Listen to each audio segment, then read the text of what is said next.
Welcome to the second hour of Mindshifters Radio. Today is Monday, November the 10th, 2025. And welcome. Welcome, Michael. Welcome, Susan. And we get to spend another hour together. How are you, young lady? I'm doing well. I'm Awesome. loving reading Jeannie's book, and Tell us what you're loving about it. well, her story is gripping and important, and she has a wonderful voice, and I keep interfering with it because I start organizing, that's one of her downfalls, Jeannie, is you tend to get all excited and go off on a tangent. And I have to haul you in and stay on track and then put the excitement part in another place. I'm not getting rid of anything. In fact, if anything, we're expanding. But I sent you a big mess of stuff this morning. You probably haven't had a chance to look at it yet. I wish I could sit down with the pages laid out hard copy and just cut and paste, which we do on the computer, but it's much easier with live pieces of paper. So anyway, and also I'm trying to make the connection. I talked about it in Dr. Tim's show, figuring that since you told the story about Ryan and his sister who didn't make it, and how I remember on the radio show you talked about that, Jeannie, how he had always known he had a sister and how he had always wanted a female companion with him, didn't like being by himself, which is fascinating. But in your book, you connect it with epigenetics. And I asked Dr. Tim if he understood how epigenetics would fit in that story. And he said he did not understand the connection, but would be very interested to hear how you see it connecting. So there we are. I mean, your book has come right back on the radio show. That's all right. I'll have to Good. go back and read that. I've read back over. I started at the beginning because I'd caught up with all your edits, and so I went back through the book, and it's like, okay, let me make sure everything's laying out right, and that I haven't skipped a page or something like that. Right. And Well, it's a huge project and it's going well, I think, but I'm just hoping that at some point you don't go into a complete tailspin panic and decide you'd rather not have a beta reader after no, all. I am so glad. I really am. Good. And Michael, you're She's muted. inspired. Yeah, she's inspired by it. So that's the least of concern. Oh, good. She's Well, inspired, and from what I'm hearing, I'm appreciative. oh, well, the thing is, having been on the radio show is very helpful because everything you're telling on there, Jeannie, is something I've heard and learned, the teaching part. But sometimes when I read it, I think if I were reading this cold, not having been on the radio show, I might not understand this or that. And I've been doing that since the beginning, like holding the space. That's a very simple example. But so you understand it, so you can do a shorthand. And I'm outside of it just enough so I can say we need fleshing out here or there. So you've been very Perfect.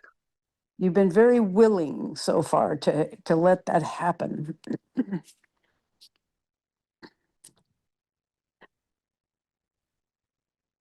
You're muted, Jeannie. That's because Miss Rachel and the doorbell was overtaking me, so I had muted.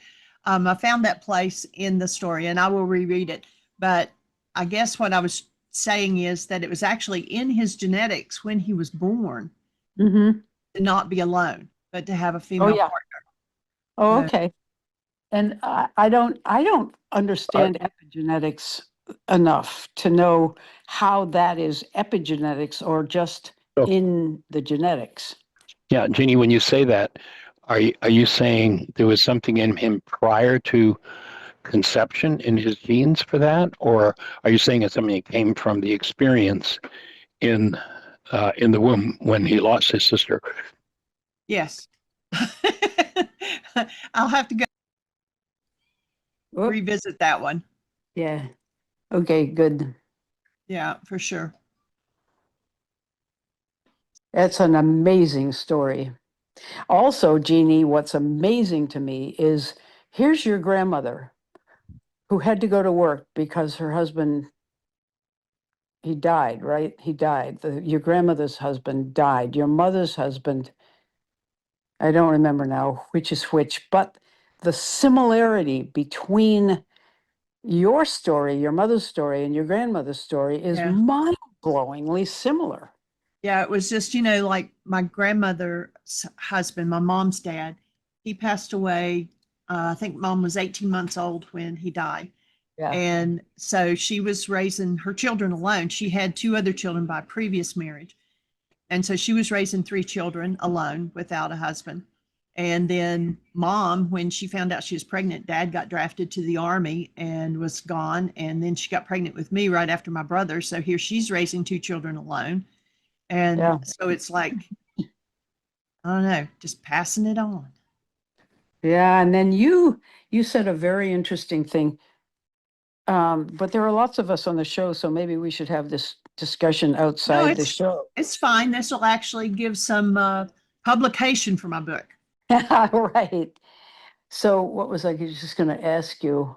Oh, you made a comment about how you saw your mother's distress and decided one way you could help her was to leave home and marry young. Is that because she didn't have to support you then?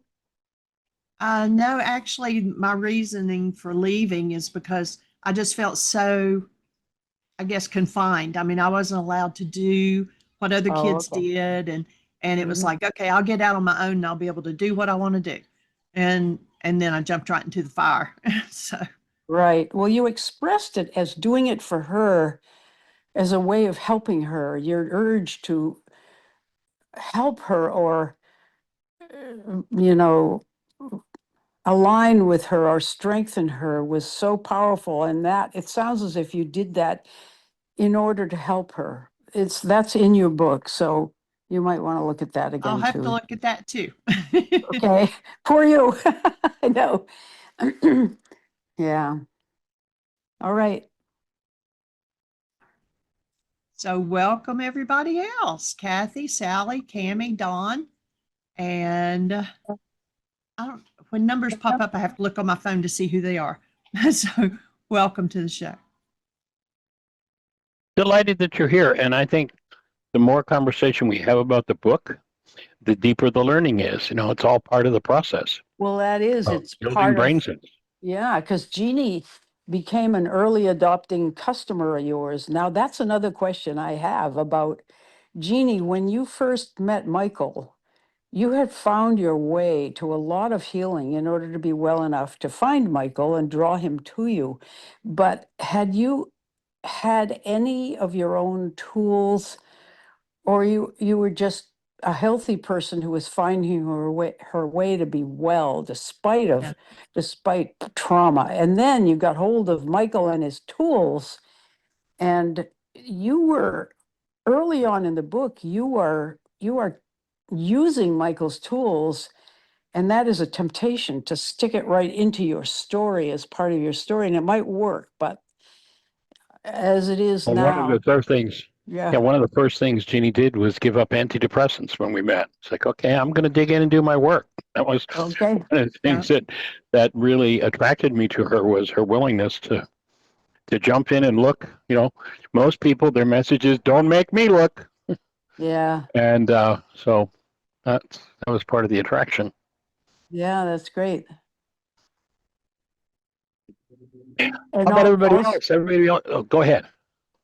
I was just going to say early on you're teaching without mentioning that this is where you learned it, but I recognize Michael's teaching. So I'm wondering if I mean, it's perfectly appropriate, isn't it, to say my new husband was already teaching me these tools.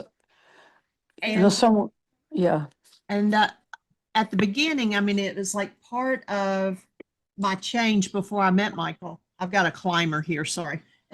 Yeah. um, anyway, I was determined for life to be different for Ryan's sake.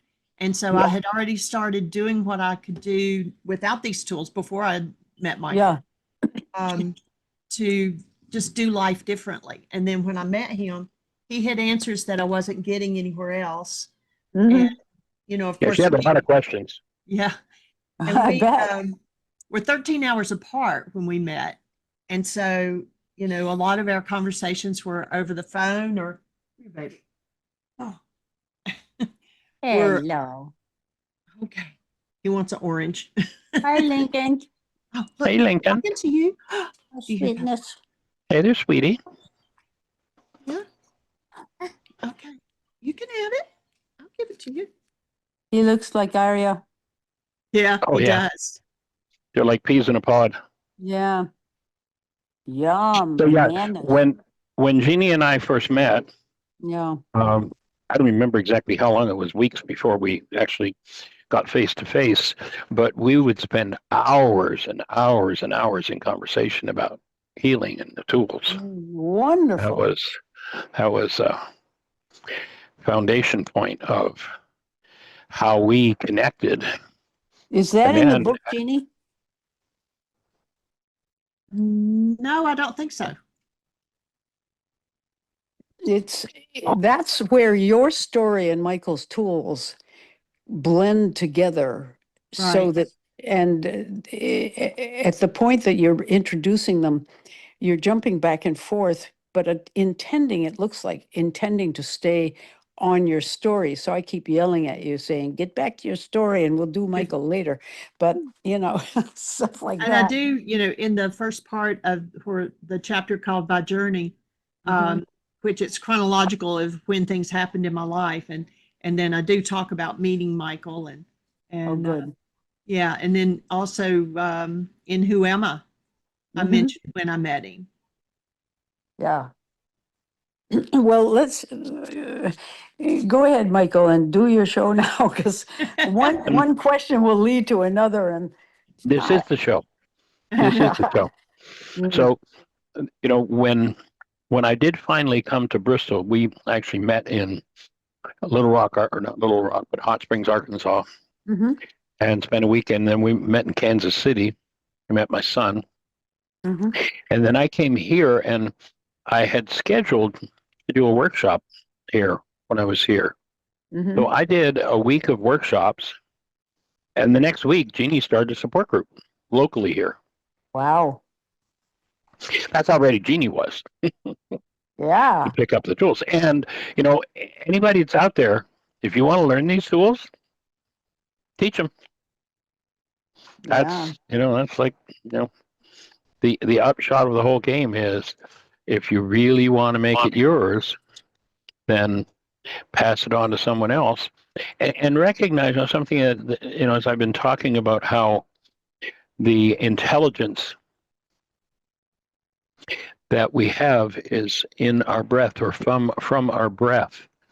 And the point comes because a lot of times it's, the old guru game, and somebody's got something that somebody else doesn't have, and it occurs to me to really put it out there that I don't have anything that anybody else doesn't have. Absolutely nothing. We all breathe the same breath, Mhm. and therefore we all have full access to the same intelligence. To me, the big key is, do you really want to listen to it? Are you willing to question? Are you willing to go for truth? Or is it easier? And it is on the surface easier, but a whole lot more traumatic to block truth. Mhm. And that's what most people do. And that's the only difference between Yeshua and any of us is he had the willingness and picked up the tools. Yes, Christianity's wanted to make a god out of him, and has. But if you listen to the man, that's not what he said. He said the things I do. Why do you call me perfect? None of us is. And so recognizing that the same breath the same intelligence, the same healing force is available to each and every one of us. And Mm. as I say, when I came and spent my first week here and did a week of workshops, Jeanie started a support group, and that support group actually went on until we married and went on the road. Wow, cool. That continued. I don't know how long did that go on, Jeanie? Probably, I'm not even sure. 4 or 5 years. No, it was, I ran it for a little over a year, and I'm not Right. sure that anybody really took off with it and kept it up afterwards. So, I was thinking Bob Terry had picked it up, but maybe I'm mistaken there. yeah. In any event, take the tools, teach them, breathe, do all of the above, Mm. and it's awesome. What a gift. So, any other thoughts for you, young lady? No, nope, I guess not. Cool. I'll listen. Well, thank you for the inspiration that you're giving Jeanie, and the work you're doing with her is awesome in getting this edit No, ready I'm loving for. it. Cool. Cool. I've Well, been I'm disciplining loving. myself to do my own work a little bit every day, because it's tempting to just put it aside totally and do nothing but Jeanie. But I begin getting cross-eyed, and so I leave it and I go to my thing and I get uncrossed, and then I come back to Jeanie again. So Awesome. yeah, it's fun. Very cool. Yeah. All right. Okay, gonna mute. All right. Well, how's everybody else doing? Anybody got anything exciting happening? Questions, thoughts, answers, ideas? Where's everybody at? What's exciting? I'm getting ready to go and open the house up for Susan Fluick and her crew. She and 2 other ladies are in the air as we speak, flying in this direction. And tomorrow we start 3 days at Quantum Still Point with the 3 ladies. So I'm excited about that. Heading over there this afternoon to get the house opened up and get ready to rock and roll. So anybody got any reports? Anything exciting? Anything to share?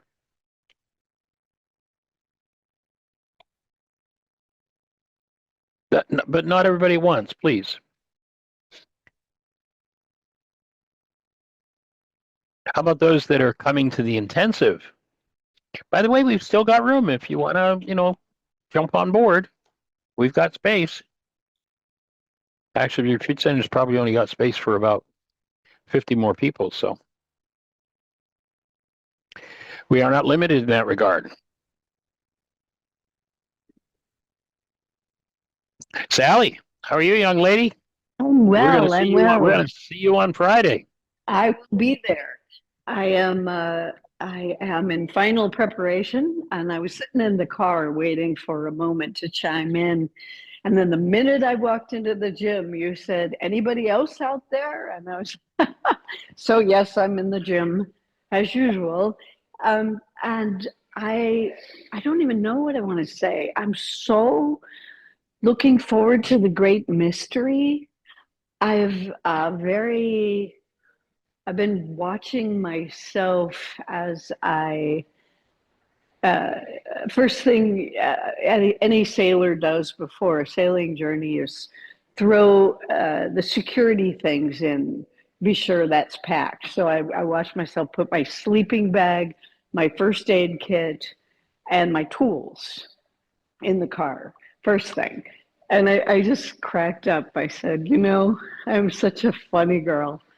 I'm always planning for eventualities and, like worst case scenarios. And I'm just laughing. I'm really just kind of chuckling at it all. And people are asking me questions like, what's this about? What it's going to be like? Who's coming? And I just keep saying, I don't know. I don't know.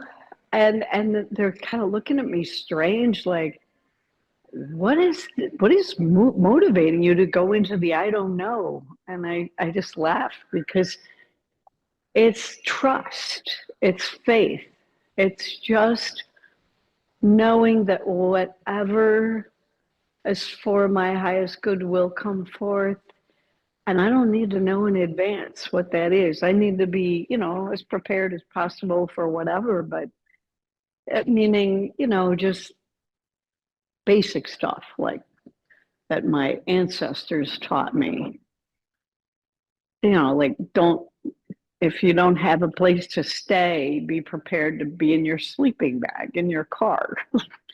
So it's funny, I don't really have a clear sense of what I want to say. It's just been watching myself enter into the mystery while doing silly little things to make myself feel safe. It's been interesting. And I'm loving the discussion around Jeannie's book, because when she was talking, I immediately wanted to chime in as another runaway. I was telling I have a massage therapist that I see twice a year. And I was talking to her this morning, and I was telling her that I left home at 17. And I was processing on the table, as she was working with my back, I was talking and processing. And it was so interesting just to recognize the mind of the 17-year-old that thought it might be helpful to the family if I just left. The twisted thinking of a 17-year-old trying to figure out how to survive in life with very little preparation. So I wanted to chime in and let Jeannie know that I am among the runaways that have been finding our way ever since. And Sally, I hadn't responded to your email yet, but you had offered to do Reiki on me when we got there, and I lovingly accept. Excellent. That's you beautiful. Happen to have a massage table you could bring, do you? I don't. My massage therapist wasn't willing to share hers. Oh, okay. I gave it a good try. But I do have a couple yoga mats, which I've already put in. So, we'll find a way. I wish I did. I used to, but I don't anymore. I've given away much of my stuff, including the purple spiral notebook that came from my first intensive with you all. When I think about the time Jeannie and Michael were first meeting, or soon thereafter, about 16 years ago in Florida, and I wrote a whole notebook full of notes. And you got rid of it? No, I don't think so. I got rid of all my college stuff, all my notebooks. I had a notebook for every training I ever did, and I threw out all that stuff. But I remember very distinctly saving the purple spiral notebook because I knew there's more in there that I need to review. So I couldn't find it. And finally I thought, why don't you just go on the website? And that reconnected me with the radio show, reconnected me with you, reconnected me with the work, reconnected me with Jeannie, the app. And then I just dove in, kind of like Jeannie did many years ago. I dove in about 7 months ago. And so it's great being back. Well, welcome. Glad you are. Yeah. Yeah. A lot of excitement in my heart. And I'm looking forward to meeting Urate and the Vancouver girls and all the people I've seen in tiny little squares on the screen and been listening to over the months, because I haven't really spoken much because I'm often in listening mode and sometimes tired after a day of seeing clients. And so hopefully I get a little rest with this time out also. Wait. Yeah. Can I ask a question of Sally? Sure. Absolutely. What are your clients? Are you a psychotherapist? I am. I've been doing this work for 37 years. And okay. I started working with Vietnam veterans fresh out of grad school. And my professor, he said, I think you have a gift for working with trauma. I want to put you with some of my most damaged. He put me with one particular Navy SEAL who had been never able to live any other way than in the woods, and recurrent flashbacks often. And my first weeks of working with him, I realized none of my book training prepared me for this. And I began working in a domain that was gathering as much information as I could to help him.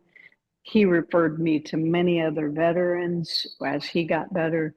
So my career started 37 years ago working primarily with Vietnam veterans, till after a while it triggered my own trauma stuff. And then I stopped working with the guys and dug in to start working with my own and others' early childhood sexual abuse. And I have just been continually focusing on trauma work, trauma recovery, and helping people with the coexisting addictions and depressions and anxieties, etc. But my specialty has always been trauma. That's a lot more than I planned to say. Well, I trust everybody's as glad to hear that as I am. You're going to love Jeannie's book. Yeah, I would love Jeannie, so I know I'll love her book. And Yeah. I know that the person I would really want to learn from is everybody. I have my sights on Urate when I'm explaining to people what's drawing me to this particular intensive. I say, well, it's an opportunity to reset my nutrition and also to sharpen the skills of working with myself so that I can better work with others for as long as God wants me to do that. Yeah. Wow. Sounds awesome. Yeah. It's going to be fun. It's going to be a lot of things. And so I'm just excited about the adventure. Yeah, especially the adventure of withdrawing from sugar. I've been telling myself for 1 week, okay, you need to stop eating little nibbles of granola bars. And then something else shows up. Oh, apple cider. I can find sugar in anything. So Fructose. I know I really have a sugar addiction. Since I was 4, my mom used to feed me M&Ms for being really, really good. And I was her oldest child, so she needed me to be her first mate. And that required overseeing these 2 boys. And so if I did a really good job, she'd give me M&Ms. And then when I became a workaholic, I would reward myself with a glass of wine at night. And if it wasn't wine, it was other forms of sugar. So I'm like a life. Before I was born, my mom was teaching school, and she drank Coca-Colas during the day to stay awake. So I was addicted to sugar and caffeine before I was born. Rough way to start, but that's no excuse anymore. I got to see if I can do this. Yeah. I've done it many times, Sally. Oh, Yep. Susan, Yes. Yes. if you've done it many times, you haven't done it. I know. Oh, Michael, it was a joke and it's true.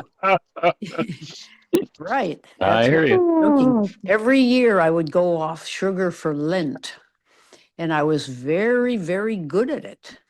But as soon as Lent was over, Your old friend was back, eh? my old friend was back. And I am pre-diabetic, and it seems as if whether I'm on or off of it, and I'm just over the line from normal, just over the line, but it doesn't seem to move the needle, whether I'm on it or off it. I don't understand that, but there it is. My It's her- offering is yeah. when you touch into the grief that's beneath it, your pancreas will kick back in, the load will be gone, and your pancreas will kick back in and work perfectly. Oh. Well, Michael, don't we all have grief? Just because being on the planet in physical bodies is cause for grief on some level, because we are separated from one another, or we perceive that we are separated from one another, and there is sorrow in that. And we watch the suffering of animals and other people, and there's a sorrow in that. How do you get rid of that? Well, back in 2011, we started doing a radio show 5 days a week. Start listening, and that's all we'll talk about over the last 15 years. And my offering would be that there's a difference between grief and compassion. There's a difference between grief and empathy for what another's going through. And grief, when I say I have grief about what's happening out there, what I'm really saying is I have in me personal thought disorders that I have not worked through, and I'm in denial of them, and I project them into this situation out there. Once I work through that in me, then no, I don't believe there'll be grief about anything. Will be empathy, compassion, the desire to help, the desire to bring healing, yes. But that deep-seated grief, my offering would be that it's a generational pattern to be removed. Well, we're on to one of those subjects, like I know Carrie was talking about her echo grief. It's all worth keeping on the front burner for examination. Yes. And Carrie's with us. Let's see how she's doing with that echo grief. I know she shared some of it in the codependence workshop, but have you got anything to share in that regard? I know that's been a focal point you've been working on, Carrie. Yes, thank you. Can you hear me okay? You're loud and clear. Good. I have been working on that, and I think I maybe even expressed to Susan in our Wednesday group the fact that I felt like, on one hand, I have been doing a lot of this grief work, and I've done it through shamanic journeying and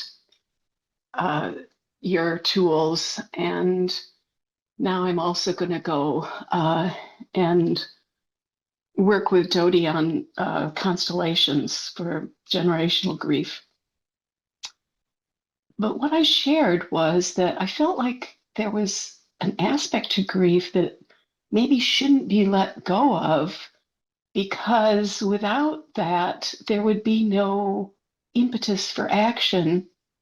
And you just answered my question, which is that once the grief is gone, it's replaced with compassion and empathy.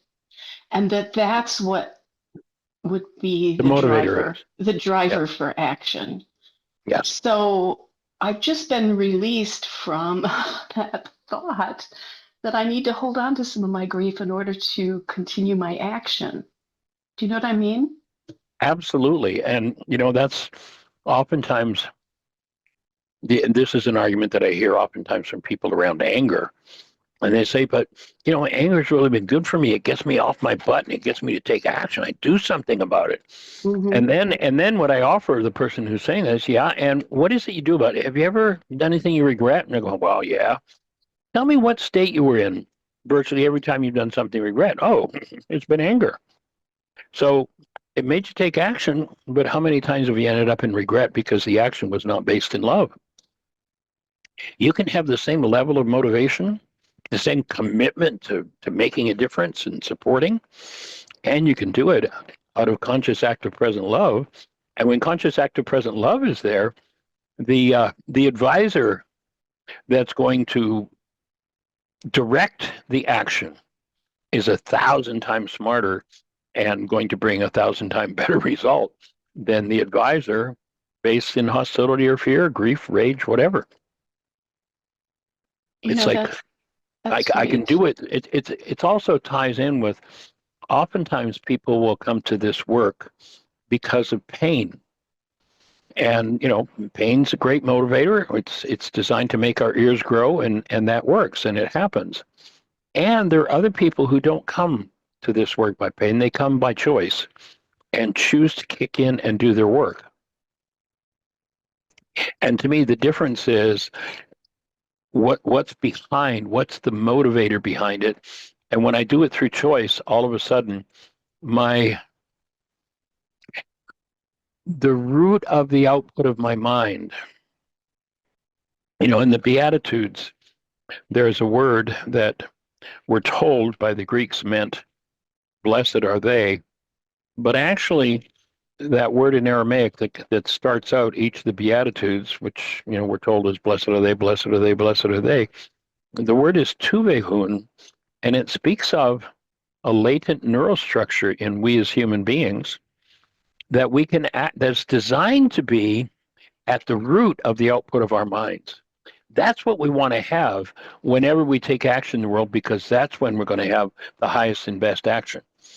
Now, is taking action out of hostility better than sitting on one's duff? Well, maybe or maybe not. But having that neural structure that's in us active, doing the work that's required to do that, is always going to make us 1,000 times more effective, 1,000 times more compassionate, and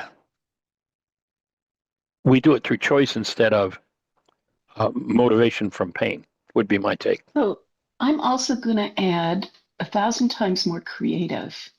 Yes. Because I remember when I was in the early mid 90s, I was involved with the Institute for Self-Actualization, which I think is now not going, but I was doing some recruiting for that, and I had a group of people sitting in a living room somewhere in Chicago, and I was talking about ISA, and this woman piped up and said, I was talking about getting rid of rage and anger and other things like fear and stuff. And Right. she said, I'm an artist, and all my artwork is based in my rage and anger around my father. And I don't think I can do this because if I don't have that rage and anger, I don't have creativity in my art. Because my art is my way of expressing and releasing that rage and anger. And what I actually said to her, I wish I'd taken it to heart myself. It was like I knew the words, but I didn't, how that goes. Yeah, So I hear you. I just said to her, what if when that rage and anger was released, what if it allowed an enhanced creativity in other directions so that you're not stuck in that repetitive cycle? Good going. That's all I said. Good going, Carrie. Woo. So That now I was have a question. 25 years ago, and now I'm still Yeah. learning that lesson. Well, we teach best that which we most need to learn. And I know personally so many times, and it's happened recently, it's like, oh, finally I'm starting to get this. But here's my question. In the facilitated codependence workshop a few weeks ago, you came up with some really brilliant ideas like the one you just shared. And I offered you an assignment to go back and re-listen and take notes on those ideas. Did you do that? No, I haven't. I've been focusing on a huge grant application due on Thursday. So once Oh, I'm that's, busy. Okay, I yeah, got it. busy. Yeah, I understand. I've never used that excuse, and I'm too busy. Yeah, so I promise myself that I will do that. There's some really good advice in there, but you're going to have to give it a listen. And probably when you listen to it, you should pretend that it's somebody else talking. Okay, I can do that. Yeah, cool. Awesome. Well, I would Thank love you. to, soon after you do that exercise, I would love to, have a conversation on the show about it and what it meant to you, what it means to you when you do that. Okay, thank you.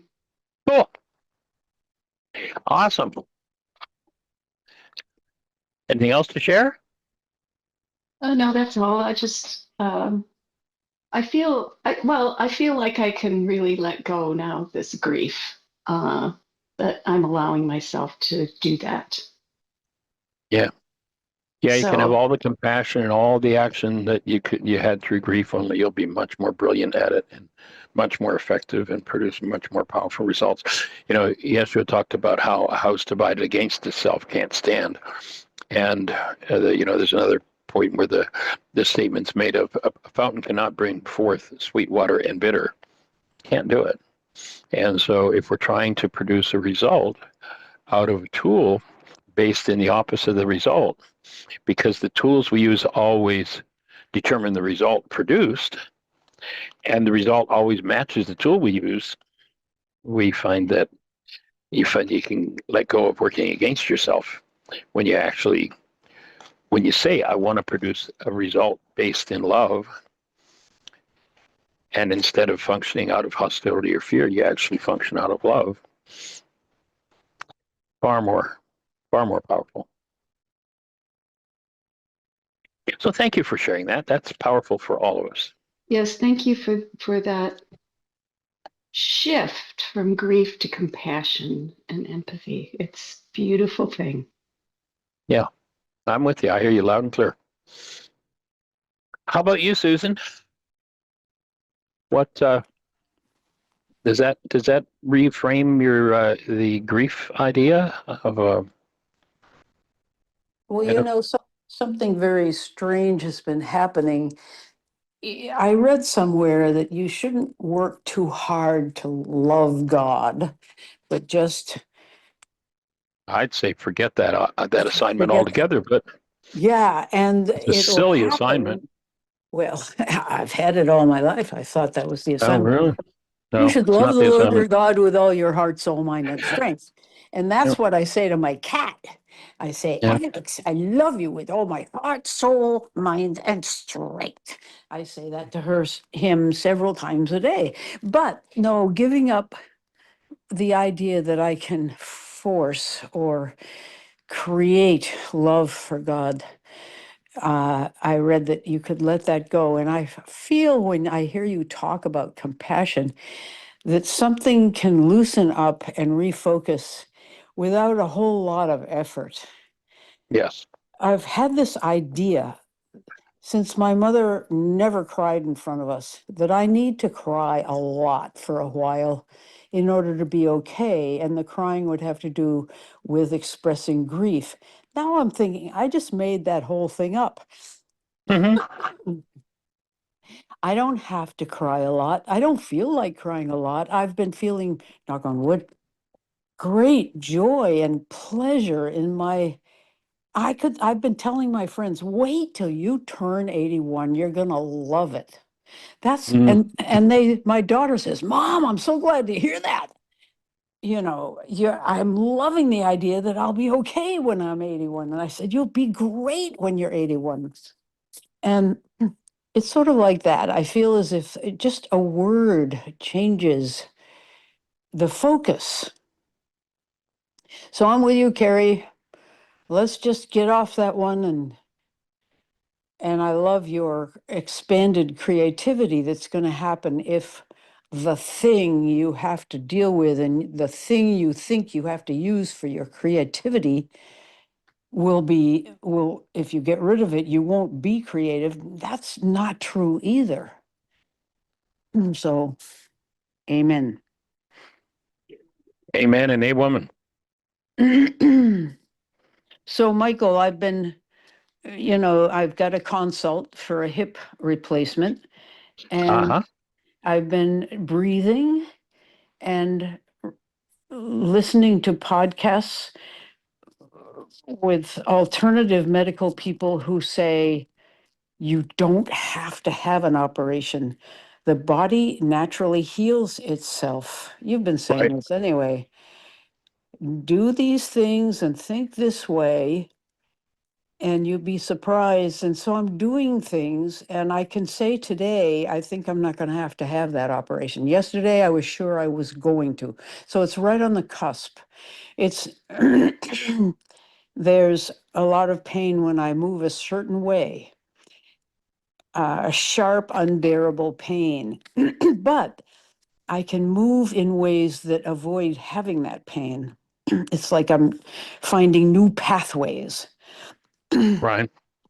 So that's just an update. Not that it's all that interesting. Everybody has stuff when they're, physical things that pop up, but that's a report.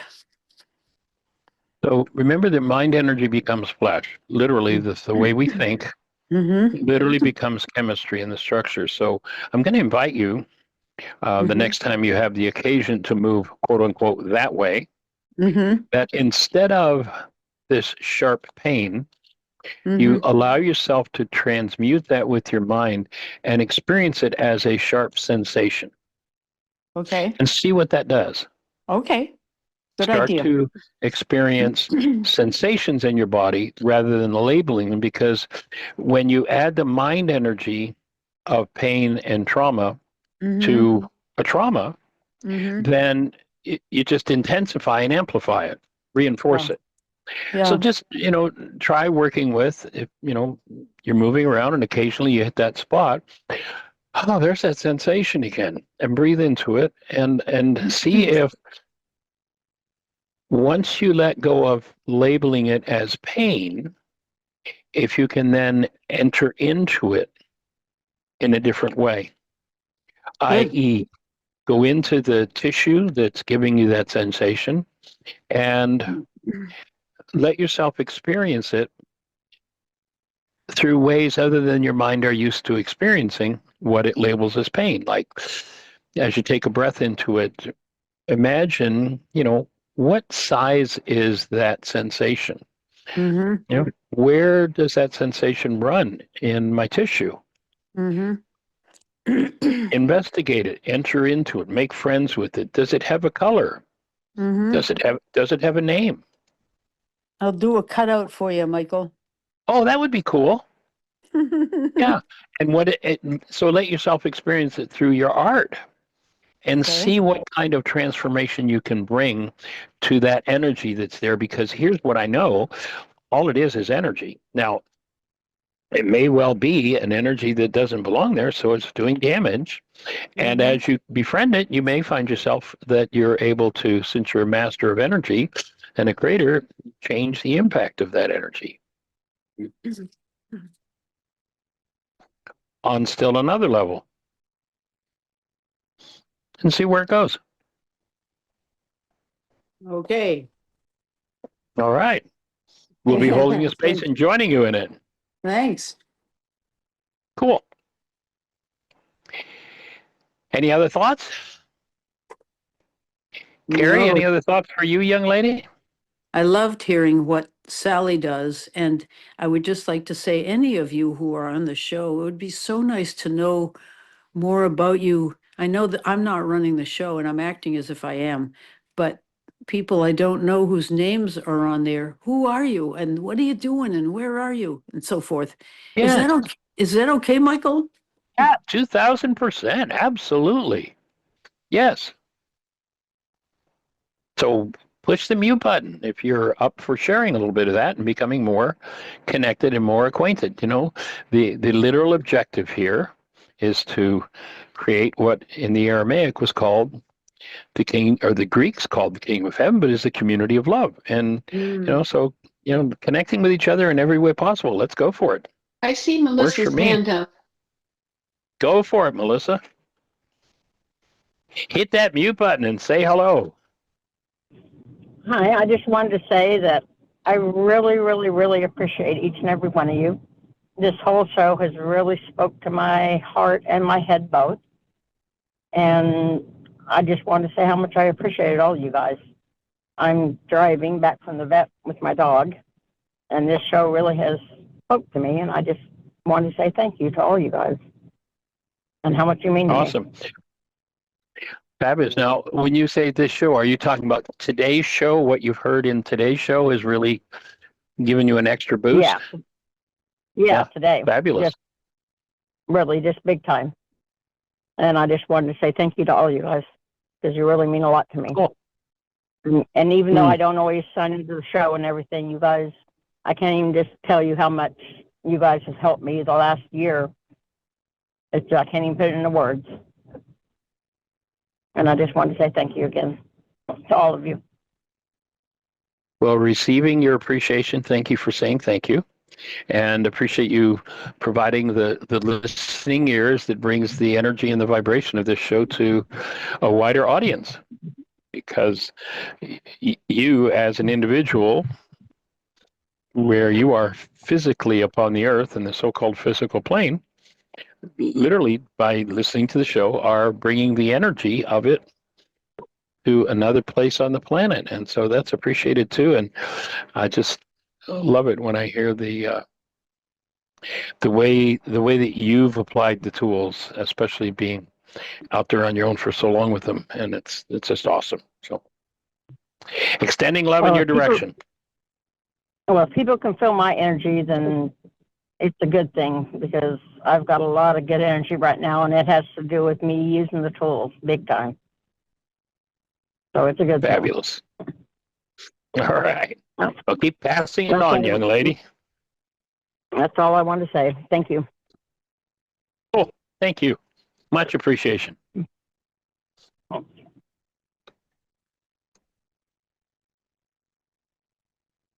Anybody else feel inclined to introduce yourself? Say hello. Let us know about a little bit about who you are, where you are, what you're up to. Push your mute button.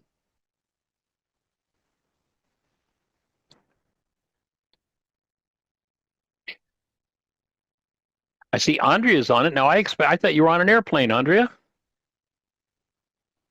Oh, we leave in a couple hours. Ah, okay.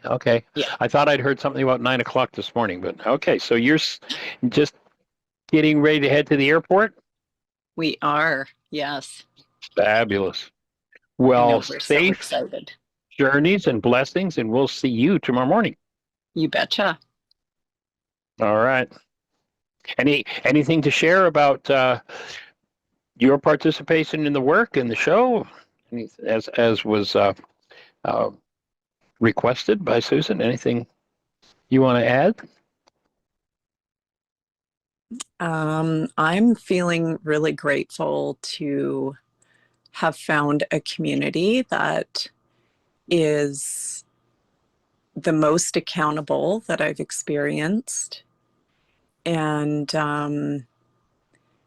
where it feels like the depth of the space that we're all meeting in is something that I value tremendously, and haven't yet been able to experience on a very consistent basis in this life. So I'm just really grateful to have such vast space, which is always held by the space holder. And what I mean by that is you and Jeanie, and how the divine masculine and divine feminine work together and hold this kind of space for everybody to meet in their depths of all of who they are. And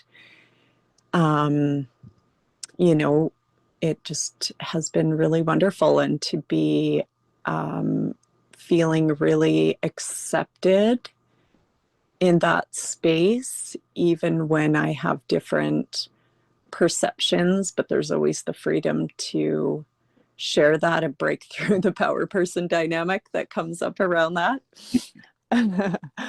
And yeah, it's just a really beautiful community. I'm really grateful. Well, I'm with you 1,000% on that one. So we will see you tomorrow, and give the other ladies a hug for us, and travel safely. Thank you. We definitely will. All right. Cool. Blessings.